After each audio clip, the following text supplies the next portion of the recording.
by DJ Umesh Chandel Bazaar Dharma Recording Studio।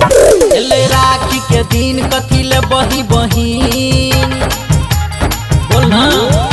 ले राखी के दिन कथिले बही बहिन। ले राखी के दिन कथिले बही बहिन। बाजार चल करी है पसीन पसीन पसीन। मधुबनी वाला साड़ी देबो कीन के बहिन। सहरसा वाला साड़ी देबो कीन। दरभंगा वाला साड़ी देबो कीन के बहिन। सुपौल वाला साड़ी देबो कीन।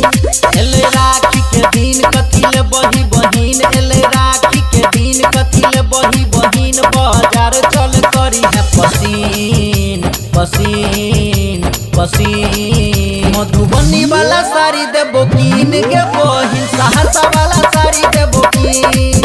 दरभंगा वाला साड़ी देबो कीन के बहिन। सुपौल वाला साड़ी देबो कीन। Singing by Dharmender Saxena। DJ Umesh Sukhipur Bazaar।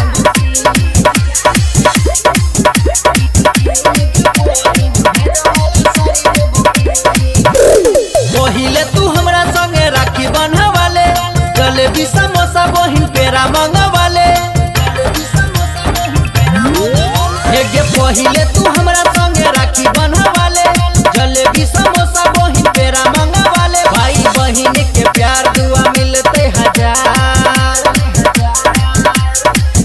भाई बहिन के प्यार दुआ मिलते हजार। भाई बहिन के प्यार दुआ मिलते हजार। खुशी लुटत आई पूरे दिन दिन दिन। मधेपुर वाला साड़ी देबो कीन के बहिन। भेजा वाला साड़ी देबो कीन। हरगम्मा वाला साड़ी देबो कीन के बहिन। रहुआ वाला साड़ी देबो कीन।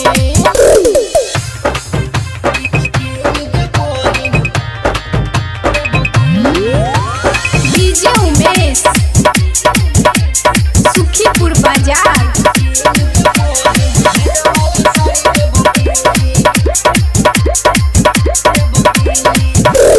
तोरा खातिर छोड़ देबै दुनियादारी। भाई बहिन के रिश्ता छे सबसे आगारी। हे गे तोरा खातिर छोड़ देबै दुनियादारी।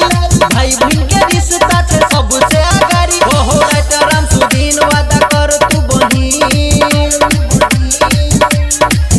ओहो राम सुदीन वादा कर तू बहिन। कहो सरफी सुदीन वादा कर तू बहिन। धर्मेंद्र के करही यकीन यकीन यकीन। लहंगा वाला साड़ी देबो कीन के बहिन। कॉटन